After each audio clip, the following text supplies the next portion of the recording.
Hai Sobat Aspirasi, balik lagi ya di podcast kesayangan kamu bareng aku Purnama. Dan bahasan kali ini bakal sporty banget. Yang mana gak cuma sporty, tapi juga mind blowing. Bareng Kak Alif Zidan, hai kakak. Halo. Nah, Kak Alif Zidan ini adalah seseorang ya kan, seorang atlet UB ya, cabur apa Kak? Cabur bridge. Cabur bridge dan juga juara ya. Aku lihat CV-nya itu kayak wow, banyak ya kakak ini. Boleh diceritain gak kak gimana kesibukannya hari ini? Atau sebelum-sebelumnya udah semester berapa? Kan mahasiswa UB nih kebetulan ya. Oke. Kebetulan aku seorang mahasiswa teknik ya, sama dengan hostnya.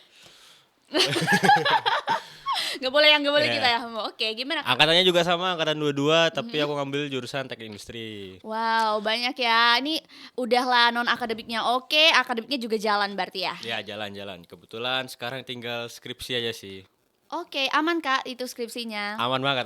Urusan dosen gampang lah. Oke deh. Nah kak, sebenarnya aku nih kepo banget ya. Kenapa kakak bisa tertarik di bidang ini? Awal mulai itu gimana sih? Awal mula tuh mungkin karena saya terlahir dari dua orang tua yang bermain bridge. Jadi kebetulan bapak ibuku juga pemain sekaligus pelatih. Oh, tapi itu pekerjaan utama sampingan atau gimana tuh kak? Kita menganggap olahraga bridge ini sebagai hobi doang sih. Oh, untuk melatih daya pikir or something else gitu. Itu lebih ke manfaat yang didapatkan sih. Karena kita bermain bridge itu cuman sebagai seru-seruan aja, bukan mau mendapatkan manfaatnya sebenarnya. Dari Zidan sendiri itu mulai berkecimpung, itu mulai dari umur atau kelas berapa?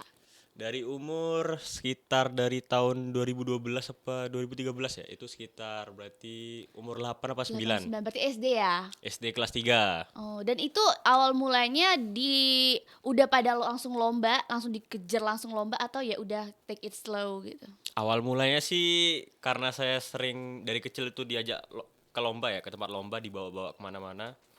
Terus kebetulan ayah juga pernah jadi wasit. Nah, di situ aku mulai tertarik lah sama olahraga ini. Nah, dari kecil tuh sebenarnya aku udah minta buat diajarin. Cuman kata ayahku dulu nanti dulu. Dan saya pun paham kenapa nanti dulu, karena olahraga bridge ini butuh logika yang bagus dulu. Oh, berarti ada fase di mana kakak itu cuman kayak lihat doang terus udah boleh kayak gitu ya? Iya, ada. Terus awal mulanya itu karena bridge ini harus dimainkan secara 4 orang ya.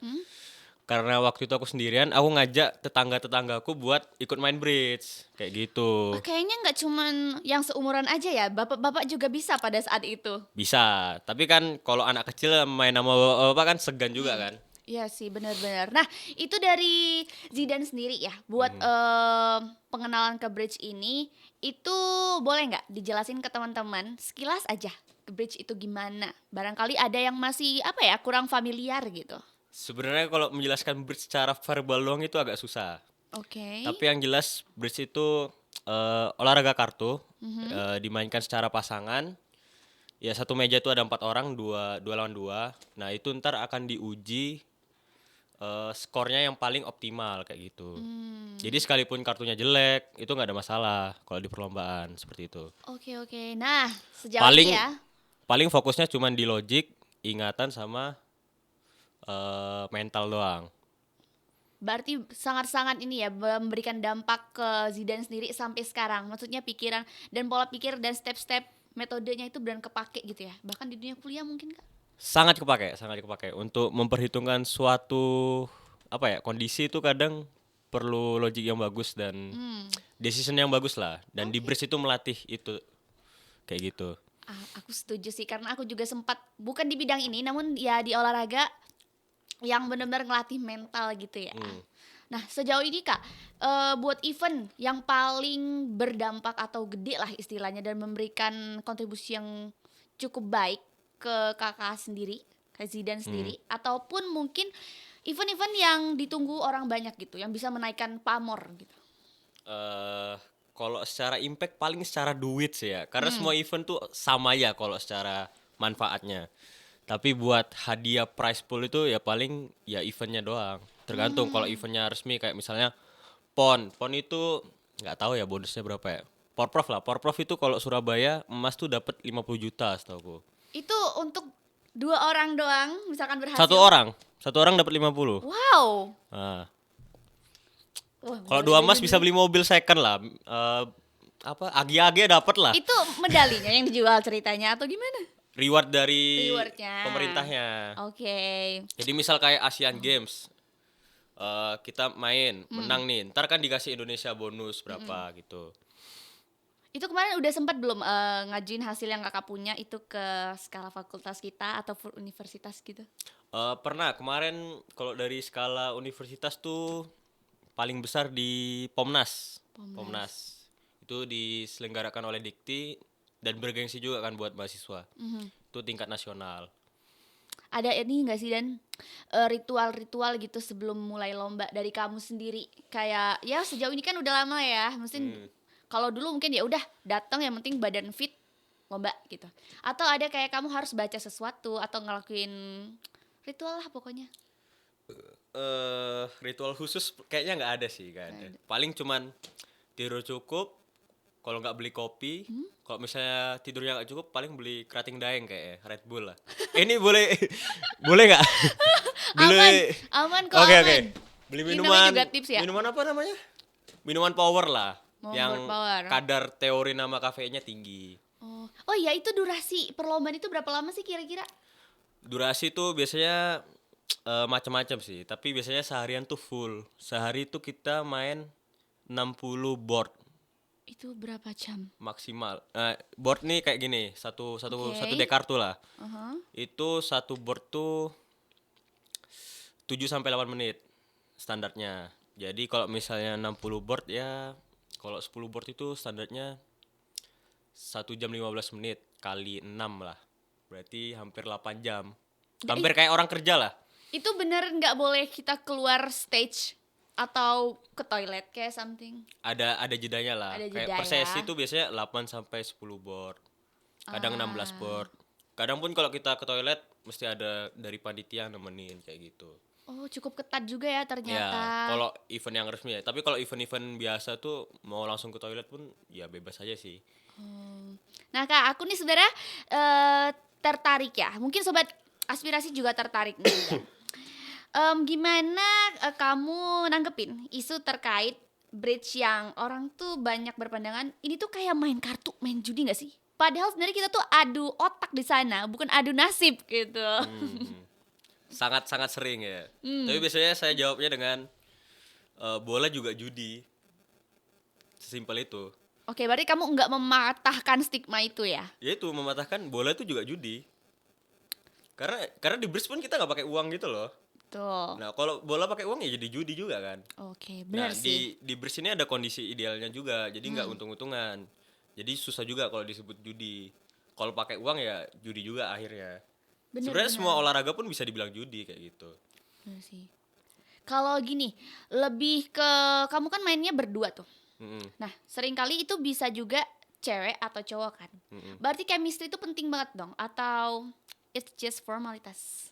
Sangat penting, sangat penting. Biasanya kalau satu pasang itu ada yang temperamental biasanya kacau. Oh, dan itu ditentukan oleh kamu sendiri sebagai atlet atau biasanya dari pelatihnya yang nentuin? Biasanya dari pelatih kadang nyari. Kebetulan aku dari umur berapa ya? Umur 10 tahun tuh udah punya partner tetap sampai sekarang. Oh, oke, enak ya kalau kayak Iya. gitu. Dan juga kalian juga kalau nyari-nyari lomba gitu lebih ke kalian sendiri atau dari pelatihnya yang ngedorong nge-push? Pasti dapet sih karena komunitas di Bris tuh nggak cukup besar kan. Jadi pasti kalau misalnya ada event tuh pasti ada yang tahu gitu loh.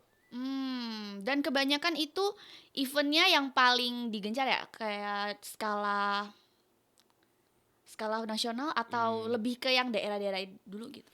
Yang paling digencar sebenarnya semua diikutin sih kalau ada dananya aja. Oh iya Kak, itu berapa sih biayanya?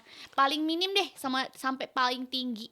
Paling minim ya tergantung sih. Kalau misalnya kayak event-event hiburan lah kayak terbuka gitu, paling pendaftaran cuma 50.000, kadang 30.000 juga ada. Kayak gitu. Cuman kalau misalnya event resmi itu atau kejuaraan misal kayak Ganesha bikin turnamen itu tiketnya itu kalau nggak salah buat junior tuh 2 juta satu tim. Berarti bervariatis juga ya. Bervariasi. Aku mikirnya itu cuman kayak ya udah daftar terus karena cuma 2 orang ya mungkin gitu ya. Oh, kalau gini, kalau di BRIS tuh ada 2 kategori, satu pasangan, satu bergu. Kalau bergu tuh sekitar 4 sampai 6 orang.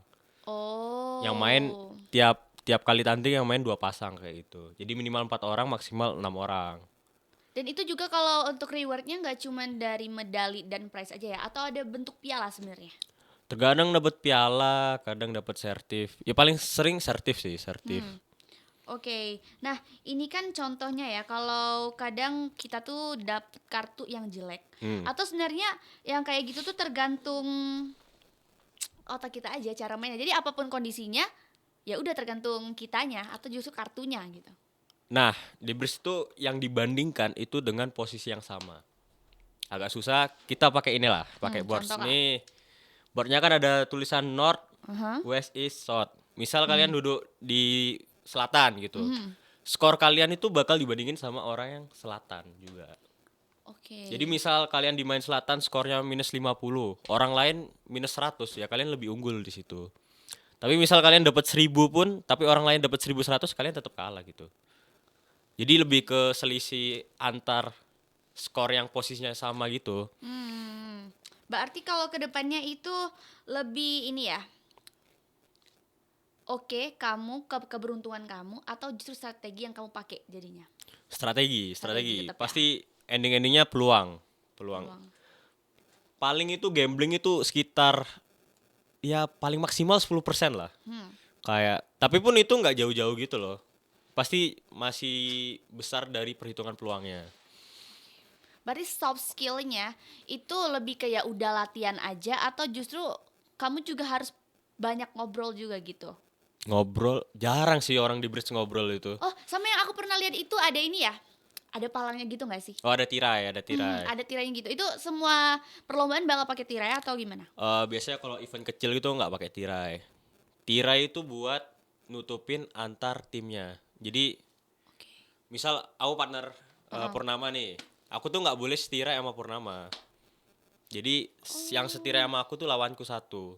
Ntar timnya dia setirai sama partnerku kayak gitu. Itu untuk meminimalisir kayak kita main kartu itu ya, saling lihat atau gimana sih? Itu buat meminimalisir kode. Jadi kayak kode gelap tuh nggak ada. Jadi semua pure kodenya itu dari kartu. Misal kayak ngeluarin angka kecil, angka ganjil, angka genap itu semua dari kartu gitu. Jadi komunikasinya itu lewat kartu. Lewat Kayak kartu. gitu. Nah, pengalaman Zidane sendiri nih yang paling berkesan itu di perlombaan mana sih? Paling berkesan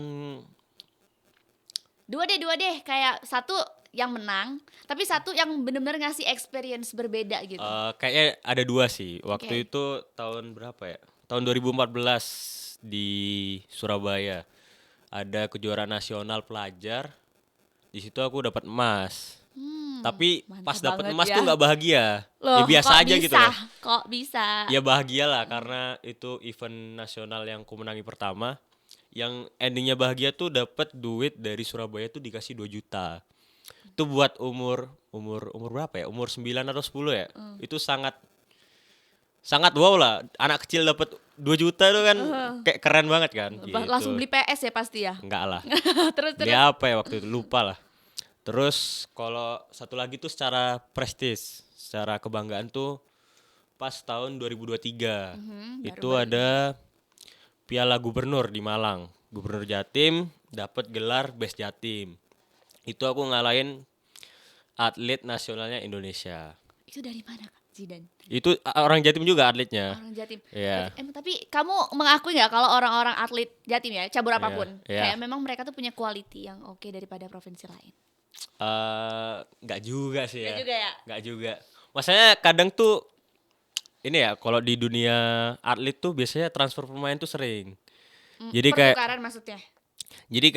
orang misal orang Sulawesi nih, ya dianggap jago lah. Terus kita pindahin KTP-nya ke Jatim kayak gitu. Oh, I mean, aku pernah juga sih kayak gitu. Tapi masalahnya kadang-kadang itu ada orang yang diambil tuh orang Jatim itu lebih jago daripada orang luar. Oh. Jadi ya kayak kemarin lah, aku kan pemain campuran. Pemain campuran tuh Jatim tuh manggil orang dari luar lah, entah siapa pun aku nggak tahu. Terus pas prapon itu gagal kualifikasi gitu. Dan masalahnya nggak ada seleksi gitu loh, nggak dibandingin dulu siapa yang lebih jago. Hmm. Dan di tryoutnya dia itu kita pun lebih unggul. Di tim mix kita tuh lebih unggul daripada tim mix buat pon kayak gitu. Itu cukup memprihatinkan sih buat atlet. Iya benar sih. Dan juga terkadang itu ada politik-politik ya di dalamnya. Ya ada politiknya lah pastilah. Semua pasti ada politiknya, apalagi di Indonesia. Sorry. Waduh. Tapi ini nih, itu kan banyak yang kamu sampein itu olahraga yang ada di Jawa Timur, di Jawa lah. Kalau yang di Sumatera, udah pernah belum? Sumatera, menurutku kalau di bridge itu yang paling sehat Kalimantan Timur. Kalimantan Timur. Nah, itu yang paling sehat lah menurutku. Tapi event yang dilaksanain di Sumatera juga jarang ya kayaknya. Ada sih, ada beberapa kayak gitu. Tapi secara kalau event itu lebih sering di Jawa. Kayak gitu. Oke. Nah, berhubung ini ya, soal bahasan kita tadi. Kalau judi, kalau bridge itu bukan main judi, tapi ya adu otak, bukan adu nasib di atas meja. Nah, itu dari kamu sendiri kayak khawatir nggak tentang stigma ini? Karena ada apa ya, kekhawatiran buat kedepannya orang-orang tuh pada minim gitu loh minatnya. Apalagi buat calon-calon atlet di luar sana gitu terhadap cabur ini. Ya Apa komentarnya gitu? dicari dulu lah validasinya lah. Dicari dulu ya. Dicari dulu. Emang gak susah sih karena pakai kartu kan orang. Ya pasti anggapannya negatif kalau ke kartu. Tapi kebetulan partnerku itu anaknya ustadz. Oh, ini gimana tuh ceritanya?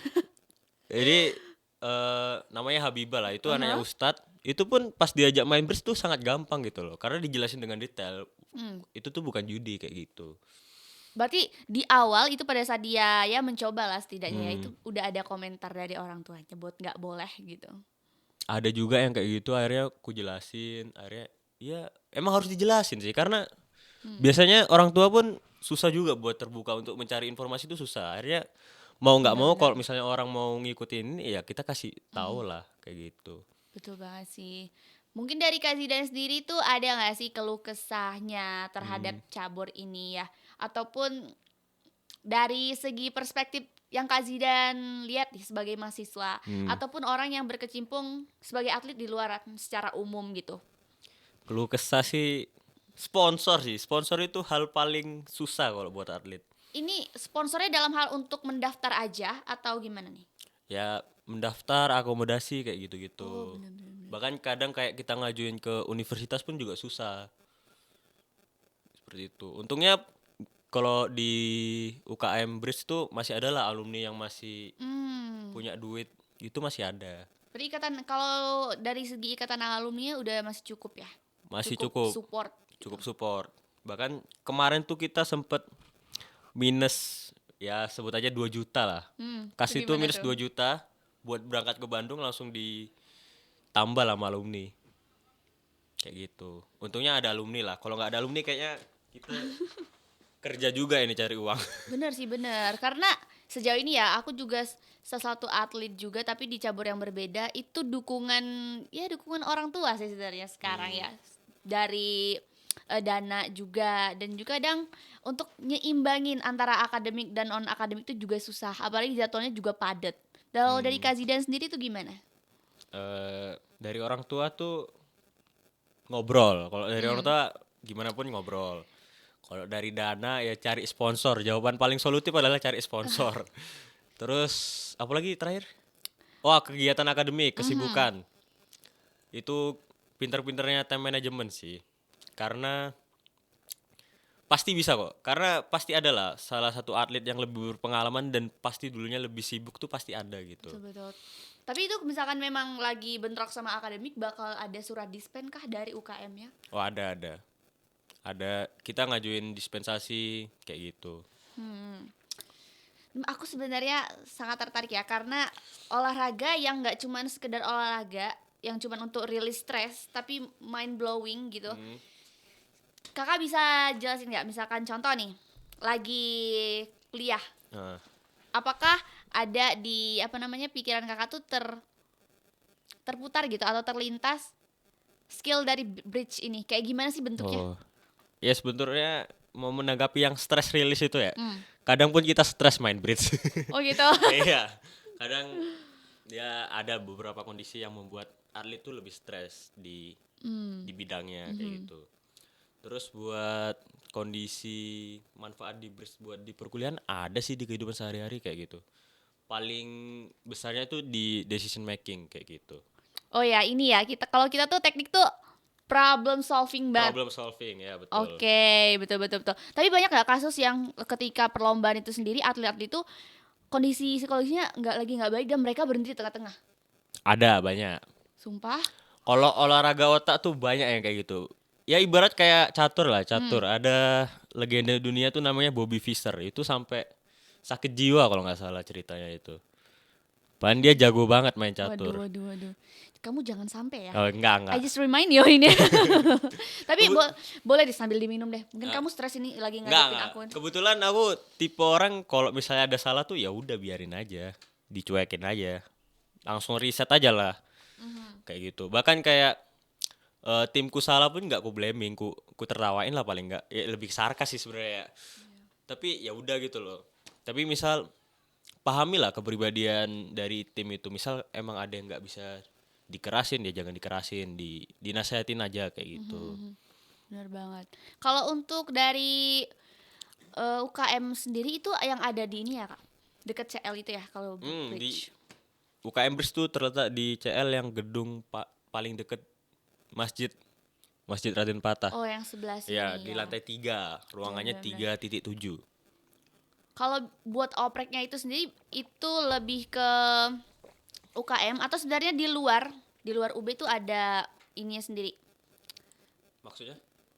Lebih kalau aku tuh kemarin tuh di cabur aku itu dia ada apa ya tempat sendiri gitu sekretariat sendiri di luar UB. Oh, di UB aja sih. Di Tapi UB buat opreknya kita bebas sih, kayak nggak ada syarat-syarat Oh gitu. nggak ada mesti harus setahun sekali atau ya udah siapa yang mau masuk masuk. Iya, mau sekarang masuk pun diterima langsung. Dan itu ada kartnya nggak sih biasanya kayak kamu berstatus sebagai atlet ini gitu. Oh, nggak ada. Oh nggak ada kartnya ya? Nggak ada sih. Kita cenderung fokus main aja sih sebenarnya. Oh, aku kira kayak ada identitas tertentu yang bakal kamu pakai buat kemana-mana gitu. Kamu terdaftar sebagai anggota ini gitu, anggota. Oh, paling jaket ada lah, jaket. Sakit aja ya. Jaket, tapi itu kan nggak wajib juga beli jaket. Mhm. Karena semua orang tahu kalau dia main bridge tuh tahu gitu loh. Ciri khas nih, ciri khas unik Ciri khas dari unik. anak bridge itu kayak gimana sih? Apa ya?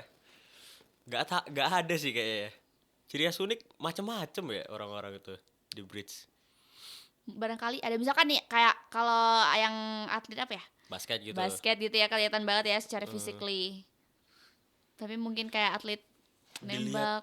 orang terlalu mikir nggak juga. Ada yang nggak mikir main bridge tuh ada. Gimana tuh gak pikir main bridge? Ada lah kayak main keluar-keluar aja tanpa mikir itu ada juga sih. Gak ada ciri khas sih kayaknya. Ada ciri khas ya. Kalau ciri khas yang punya duit di bridge ada lah. Oke, Kelihatan itu. siap. Oke. Biasanya kayak orang-orang old money gitu lah. Ada. Tapi ini memang mayoritas karena menurut kamu nih olahraga yang cukup mahal atau enggak sebetulnya? Cukup sangat murah sebenarnya. Cukup sangat murah, tapi hadiahnya fantastis gitu. Gimana ya bilangnya? Nggak semahal basket lah. Basket tuh rasaku juga mahal gitu loh. Kalau di bridge paling ya akomodasi standar lah. Mau misal ada turnamen di Bandung ya semua orang kalau ke Bandung segitulah harganya. Cuman buat tiket masuk kayak event-event tuh ya standar sih. Nggak yang terlalu mahal gitu. Kalau alat-alat kayak gini gimana? Itu disediain dari eventnya langsung ya biasanya? Iya, biasanya Panitianya dari langsung? panitianya langsung. Kalau alat aja mahal. Ini entah ya berapa ya. Kan karena kita main ya sehari tuh bisa 60 board lah. Paling enggak ininya ada 16 papan kayak gitu. Oh, berarti dari kalian tuh alatnya yang perlu di-prepare ini doang ya. Tapi kalau lomba nggak dari kalian kan? Kalau lomba enggak, kalau buat latihan sebenarnya beli kartu di Indomaret pun bisa gitu loh. Oke. Pakai kertas pun juga bisa. Ada yang namanya bidding box. Bidding box itu satu set 4 lah. Satu set itu isi 4 harganya 570 kalau nggak salah, apa 600 Itu gitu. card aja atau sama yang kayak cash-cashnya terus? Iya, udah sepaket. Namanya bidding box itu buat sebelum kita main kartunya itu ada namanya bidding, penawaran. Nah, itu bidding box itu alat buat biddingnya. Sebenarnya bisa juga pakai kertas kayak gitu. Tapi kalau misalnya di turnamen tuh pakai bidding box gitu. Terakhir sih yang mungkin aku pengen kamu buat apa ya, reminder atau brandingin lagi. Barangkali banyak nih calon-calon luar sana yang pengen jadi atlet bridge nih. 3 kata deh, 3 kata. 3 kata. Kayaknya satu paragraf bisa deh. Waduh, kamu kayaknya sangat ya, oke deh. Boleh 3 kata aja, 3 kata aja, Kak. 3 kata. Coba aja sih. Coba aja sih. Iya. Oke. Sobat UB podcast ya. Kalau kamu pengen banget ya nyobain buat apa ya, jadi calon atlet, boleh banget sih bridge dicobain. Karena ini yang aku suka itu kita latihan otak di sana ya. Iya, betul. Latihan otak, mental, nggak cuman sekedar kamu main fisikmu tuh terkuras abis di sini, dan itu biasanya yang lebih capek nggak sih? Tapi kadang lebih capek main bridge sih, kadang ya. Bener. Daripada naik gunung kadang perasaan lebih capek bridge deh kayaknya. Betul, karena apa ya? Kalau ibarat ya kalau kita kuliah itu kayak capek karena merenung diem aja udah terkuras gitu. Daripada kayak Betul. Capek mikir sih lebih tepatnya. bener banget. Tapi ada fakta unik nih di Apa bridge. tuh? Jadi adalah aku pernah baca artikel dari Amerika kalau nggak salah. Itu bridge itu bisa meningkatkan imunitas. Oh ya? Iya, sama kanker apa gitu, melindungi dari kanker apa gitu. Itu karena berpikirnya atau gimana? Nggak tahu ya, harusnya olahraga yang otak doang paling harusnya ya darah tinggi gak sih? Tapi ini bisa meningkatkan imunitas gitu. Mungkin bisa dicari. Waktu itu aku lihatnya di Halodoc, di artikel Halodoc. Oke. Dari Universitas California kalau nggak salah yang meneliti. Sama Alzheimer tuh apalah. Tapi jujur agak aneh sih ya. Aneh ya. Tapi nyatanya ada penelitiannya gitu. We never know lah ya. Iya, betul. Apapun kayaknya punya resiko masing-masing. Benar. Nah Sobat Aspirasi, mungkin itu tadi ya diskusi panjang kita dengan Kak Alif Zidan. Mentionnya coba aja sih, nggak ada kata ragu-ragu, pokoknya coba aja dulu. So mungkin itu ya, makasih banyak loh Zidan. Sama-sama. Kapan-kapan kita bincang lagi, kalau bisa aku diajak gitu, ditarik jadi salah satu atlet juga ya, biar Boleh, aku boleh. banyak cabur, banyak Besok duit. kita latihan nanti gitu? malam. Di mana? Besok malam di UKM. Kalau segitu aja dulu ya Sobat Aspirasi, see you and bye-bye, dadah.